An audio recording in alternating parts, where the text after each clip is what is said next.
So we have an all new look at the construction on the Beauty and the Beast themed area that's coming to Tokyo Disneyland in 2020. So let's dive into all of that up next.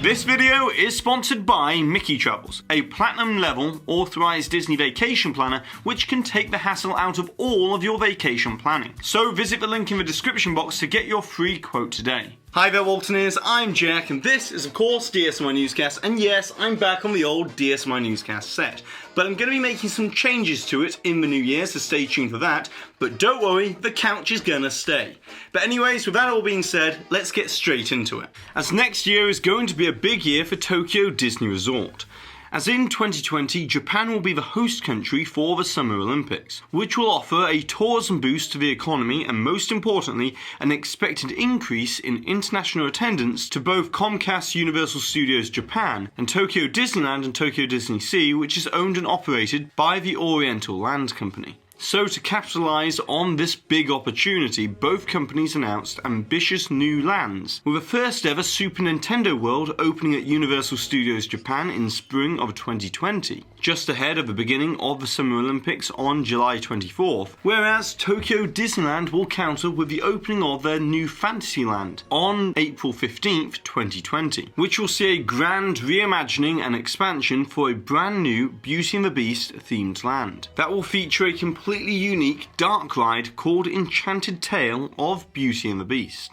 And this is going to be a big deal, as unbelievably, it's the first time ever that this 1991 classic animated movie will be represented with its own traditional dark ride attraction anywhere in the world. However, unlike Under the Sea with The Little Mermaid, which is a 6-minute Omni-Mover ride system with many limited motion animatronics, Enchanted Tale of Beauty and the Beast will be an 8-minute long trackless ride system that will send guests travelling through the iconic scenes from the movie, recreated with special effects, blended projection technology, and cutting-edge A1000 series animatronic figures. Whereas with Enchanted Tale of Beauty and the Beast, it will be a classic chronological retelling of the animated movie, where you are passively watching the iconic scenes take place as a spectator rather than the central character, which is actually more in the fashion of what most Fantasyland dark rides aim to do, but with one big difference, and that is that Imagineering is creating the same holistic storytelling through the world building of the surrounding environment, as instead of using a 15-foot tall forced perspective model placed above a relatively small themed bridge area like we see with Beauty and the Beast Be Our Guest restaurant at Walt Disney World. Tokyo Disney and the Oriental Land Company has taken that concept and then plussed it with a more ambitious, fully themed environment and sort of a mini land complete with Belle's Village area as well. And we can see all of this in these fantastic construction photos thanks to WD23 on Twitter and YouTube, as the 98-foot tall recreation of the Beast Castle is now nearing completion, as we can see with the ornate details, architectural decorations and tower embellishments that have really brought this 2D castle to life. But more than that, the completion of this castle will be a milestone for a Disney park, as it's the first time that a secondary large-scale fantasy-inspired castle has been built within a traditional Disneyland castle park, as there have been miniature representations and small-scale models before, but never a second castle that uses the same forced perspective techniques so close to the park's icon. Although despite being able to see both castles from within the park at the same time when complete, it will be near impossible to capture both castles in a photo from within the park, as the Beast Castle is located at the outer perimeters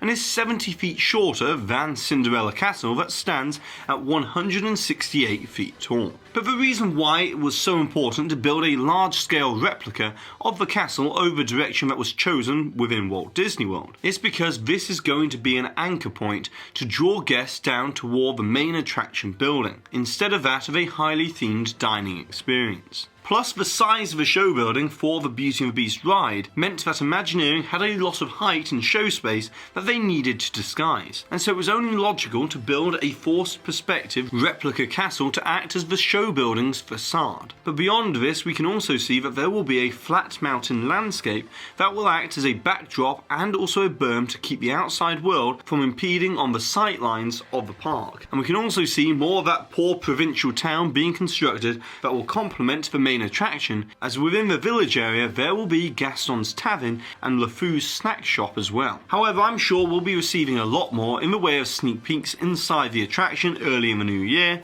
as with the opening in April, we won't have to wait long to see how Imagineering have recreated this tale as old as time. And that's not all for today, as of course we've got some news to cover regarding Disneyland and Walt Disney World, as we've received brand new concept art for Disneyland's Magic Happens Parade, which will debut on February 28th, 2020. And what is most notable from this new piece of concept art isn't just the amazing float design, but also the use of certain characters, as this will mark the debut of Maui as a character in a domestic US Disney park, as Maui as a character has only been used at Shanghai Disneyland previously. So perhaps we'll see this character come to Walt Disney World as well in the future, much in the same way that we saw Kevin from Up debut in the Pixar Play Parade in 2018, and then later came to Disney's Animal Kingdom as well in early 2019. And then we've got the use of the Coco characters Miguel, Hector and Mama Amalda, which will be interesting as well, as this could easily be puppets like we've seen before over at Disney California Adventure or even in Epcot. But usually Disney tends to have at least one live action performer per float, so perhaps this will see the debut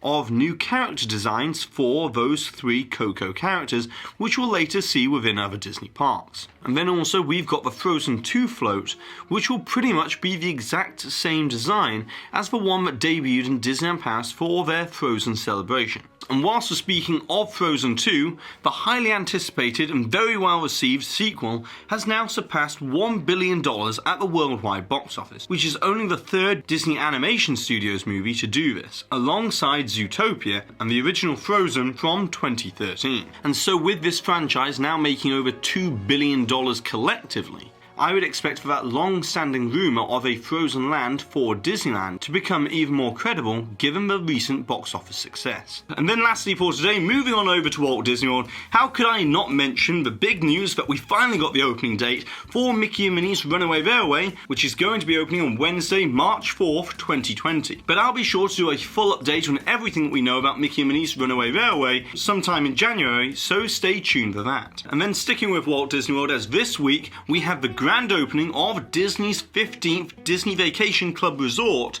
with the Riviera. And from what I've seen and heard about it, it really does look to be a beautifully themed resort with subtle and yet extremely accurate design touches to the French and Italian Rivieras. But to be honest, if you want a great tour and full review of the Riviera, I would highly recommend going over and checking out Michael K's video on the resort, as he's done an incredible job, and I'll be sure to link to his video down below. But now it's over to you, Waltoneers, as I would like to know if you could create another modern day classic Fantasyland style dark ride attraction set to any one of the Disney movies that would fit within Fantasyland, then what would it be, and also what would the attraction be like? And of course, don't forget to put the timestamp for where the hidden Mickey appeared somewhere in this video, along with your suggestion or your comment, to be in with a chance to win one of these official DSNY Newscast enamel pins. And congratulations to this Waltoneer here for winning this suggestion from the previous video, where we're talking all about the opening of Rise of the Resistance at Walt Disney World. And so that's it for today, so be sure to go ahead and subscribe down below if you're new to this channel, hit that notification icon so that you always receive an update whenever I release new videos, which is usually on a Tuesday and a Thursday, or twice a week. And also, if you enjoyed today's video all about this Beauty and the Beast themed area and ride coming to Tokyo Disney, then be sure to give this video a massive thumbs up, as it really does help this channel out. And I've been Jack, you've been you, and I'll see you real soon.